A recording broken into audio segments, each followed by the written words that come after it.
সরকারি চাকরিজীবীদের নতুন বেতন কাঠামো প্রণয়নের লক্ষ্যে কাজ করছে পে কমিশন। বিভিন্ন সরকারি কর্মকর্তা কর্মচারী সংগঠন কমিশনের কাছে নিজেদের প্রস্তাব জমা দিয়েছে।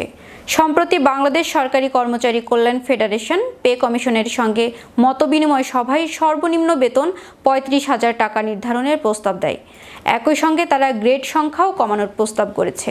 বাংলাদেশ সরকারি কর্মচারী কল্যাণ ফেডারেশনের কেন্দ্রীয় যুগ্ম সাধারণ সম্পাদক ও মুখপাত্র আব্দুল মালেক গণমাধ্যমকে বলেন, আমরা প্রস্তাব দিয়েছি সর্বনিম্ন বেতন ৩৫,০০০ টাকা এবং গ্রেড সংখ্যা ২০ থেকে কমিয়ে ১২টি করা হোক।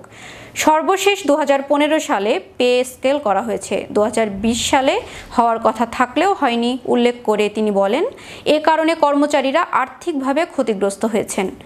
নিয়মিত হলে ২০২০ সালে বেতন দ্বিগুণ হতো এবং ২০২৫ সালে তা ৩৩,০০০ টাকায় পৌঁছাতো।